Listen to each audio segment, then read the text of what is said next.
दोस्तों, यदि आप 10वीं पास हैं और एक सरकारी नौकरी प्राप्त करना चाहते हैं तो एसएससी एमटीएस की परीक्षा में शामिल होकर आप अपना यह सपना पूरा कर सकते हैं। इसमें चयनित अभ्यर्थियों को सरकारी कार्यालयों में विभिन्न पदों पर नियुक्त किया जाता है।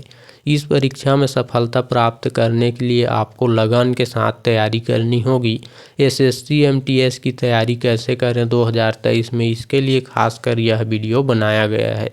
दोस्तों, किसी भी काम को अंजाम देने के लिए एक अच्छे रणनीति का होना बेहद ही ज़रूरी है, चाहे वो जंग का मैदान हो या फिर पढ़ाई का क्षेत्र ही क्यों ना हो। आपके पास कितना भी विशाल सेना हो, आप तब तक जंग नहीं जीत सकते दोस्तों जब तक आप एक अच्छा रणनीति नहीं अपनाते। ठीक उसी तरह साथियों, एसएससी एमटीएस के एग्ज़ाम को पास करने के लिए मेरिट लिस्ट में अपना नाम दर्ज कराने के लिए आपको एक पढ़ने का खास तरीका अपनाना होगा। तो चलिए दोस्तों, बिना किसी देरी के वीडियो को शुरू करते हैं। दोस्तों, आपको पता होगा इस वर्ष एसएससी ने एमटीएस के लिए एग्ज़ाम पैटर्न को पूरी तरह से चेंज कर दिया है। सिलेबस को 2 भागों में विभाजित किया गया है, यानी कि अब एसएससी के द्वारा 2 पेपर लिए जाएंगे, सेशन 1 और सेशन 2 का। तो दोस्तों, यदि आप वास्तव में अप्रैल मंथ तक यानी कि एमटीएस के एग्ज़ाम होने तक से पहले अपना तैयारी को पूरा करना चाहते हैं तो दोस्तों आप इस वीडियो को बिना स्किप किए हुए पूरा अंत तक ज़रूर देखिएगा, क्योंकि दोस्तों आधा अधूरा ज्ञान खतरनाक होता है। देखिए दोस्तों, मैं आपको ज़्यादा घुमा फिरा कर नहीं बताऊंगा, मैं आपको सिर्फ 5 पॉइंट पर ही एक बेस्ट स्टडी प्लान बना करके दूंगा।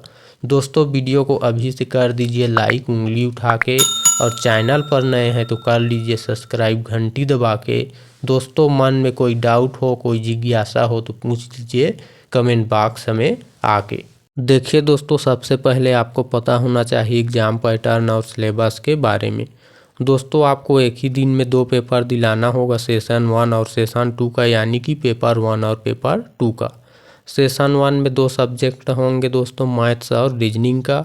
मैथ्स से 20 क्वेश्चन पूछे जाएंगे 60 अंकों के लिए, और रीजनिंग से 20 क्वेश्चन पूछे जाएंगे 60 अंकों के लिए, यानी कि एक क्वेश्चन 3 अंक का होगा। समय रहेगा 45 मिनट का, और जो विकलांग होंगे उनको 60 मिनट का जो है समय दिया जाएगा दृष्टिबाधित के लिए। और सेशन 2 यानी कि पेपर 2 में भी 2 सब्जेक्ट होंगे। जीएस का सामान्य अध्ययन जीके का 25 क्वेश्चन 75 अंकों के लिए, और इंग्लिश का होगा 25 क्वेश्चन 75 अंकों के लिए। समय सेम रहेगा 45 मिनट का। तो दोस्तों, सेशन 1 के पेपर में नेगेटिव मार्क नहीं होगा, सिर्फ आपको पेपर 1 में पास होना है। इसके आधार पर मेरिट लिस्ट तैयार नहीं किया जाएगा।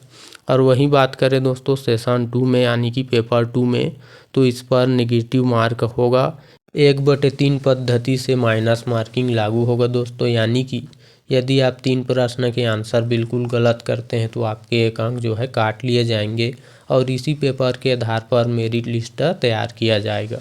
अब आपने एग्ज़ाम पैटर्न और सिलेबस को भली भांति समझ लिया है दोस्तों। अब आपके पास होना क्या चाहिए, आपके पास होना चाहिए दोस्तों पिछले वर्ष का ओल्ड क्वेश्चन पेपर, क्योंकि दोस्तों जब आप पिछले वर्ष का क्वेश्चन पेपर देखोगे तो आपको समझ में आ जाएगा कि आपको किस टाइप के क्वेश्चन पढ़ने हैं और किस टाइप के क्वेश्चन एग्ज़ाम में पूछे जाते हैं। दोस्तों, आपके मन में शंका होगा कि एमटीएस का एग्ज़ाम ऑनलाइन होता है, एग्ज़ाम ख़त्म होने के बाद कोई भी हार्ड कॉपी नहीं दिया जाता क्वेश्चन पेपर का, तो हम ओल्ड क्वेश्चन पेपर कहाँ से प्राप्त करें।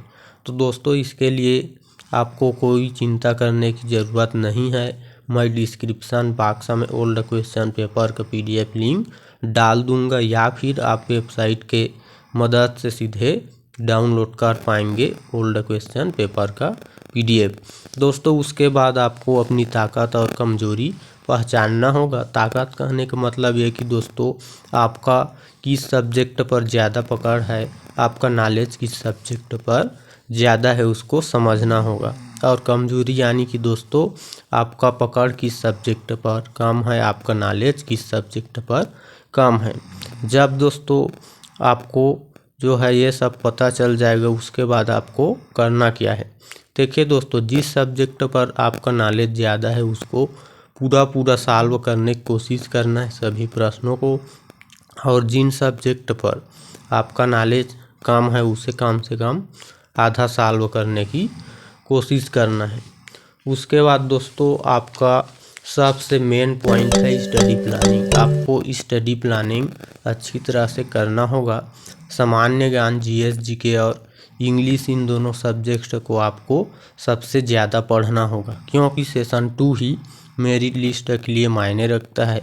अब दोस्तों आपको पढ़ना कैसे है, भले सेशन 1 का नंबर मेरिट लिस्ट में काम ना आए, फिर भी आपको पास होने के लिए मैथ्स और रीजनिंग को पढ़ना ही पड़ेगा। इस स्थिति में आपको पढ़ने के लिए आरएमएस का सिद्धांत अपनाना होगा दोस्तों। आरएमएस यानी कि रेशियो मेथड, स्टडीज मेथड को कैसे हमें अपनाना है, ध्यान से देखिए दोस्तों। सेशन 1 अनुपात सेशन 2, तो आपके सेशन 1 में कौन कौन से सब्जेक्ट आते हैं, मैथ्स, रीजनिंग। सेशन 2 में आता है दोस्तों जीएस और इंग्लिश का। तो हमें सेशन 1 अनुपात सेशन 2 यानी कि 1:3 करना है, यानी कि आपको 1 दिन पास होने के लिए पढ़ना है और 3 दिन पढ़ना है आपको मेरिट लिस्ट में स्थान बनाने के लिए। यानी दोस्तों सेशन 1 में जितने भी सब्जेक्ट हैं उसको आपको 1 दिन पढ़ना है और उसके बाद 3 दिन लगातार सेशन 2 के सब्जेक्ट को पढ़ना है। उसके बाद फिर 1 दिन सेशन 1 का सब्जेक्ट पढ़ना है, फिर 3 दिन का, ऐसे क्रम में आपको पढ़ना है। और कब तक पढ़ना है दोस्तों, आपको सिर्फ 30 दिन तक ऐसा करना है।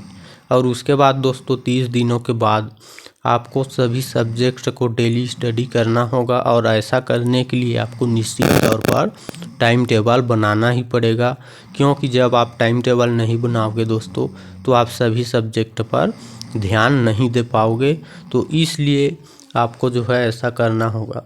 और एक बात दोस्तों, परीक्षा में सरल क्वेश्चन भी पूछे जाते हैं और कठिन क्वेश्चन भी पूछे जाते हैं। तो आपको जो क्वेश्चन कठिन लगता है, नहीं बनता है, तो सिर्फ उसी क्वेश्चन को सॉल्व करने में अपना समय बर्बाद नहीं करना है। एग्ज़ाम सेंटर में आप पहले सरल क्वेश्चन को बना लेंगे और उसके बाद जो कठिन होंगे उस पर विचार करेंगे। उसके बाद है दोस्तों अंतिम पॉइंट मार्क टेस्ट का। दोस्तों आपको मार्क टेस्ट अवश्य ही करना चाहिए। क्या आप 45 मिनट में सभी प्रश्नों का आंसर दे पाते हैं या नहीं, खुद को टटोलना ज़रूरी है। जब तक 45 मिनट में आप सभी प्रश्नों को हल नहीं कर लेते दोस्तों, तब तक आपको प्रत्येक सप्ताह में कम से कम 1 बार मार्क टेस्ट अवश्य ही करना चाहिए। दोस्तों मैं आपसे एक बात कहना चाहूँगा कि दोस्तों यह वीडियो सुझाव मात्र है, ऐसा करना या नहीं करना वो आपके विवेक के ऊपर निर्भर करता है दोस्तों। यदि आपके पास कोई खुद का स्टडी प्लानिंग होगा तो आप उसे भी अपना सकते हैं। जो आपको अच्छा लगता है, आपके मन को भाता है, आप अपने मर्जी के अनुसार कर सकते हैं दोस्तों। लेकिन कृपया करके आप इस वीडियो के नीचे कोई भी गलत कमेंट बिल्कुल भी मत करिएगा।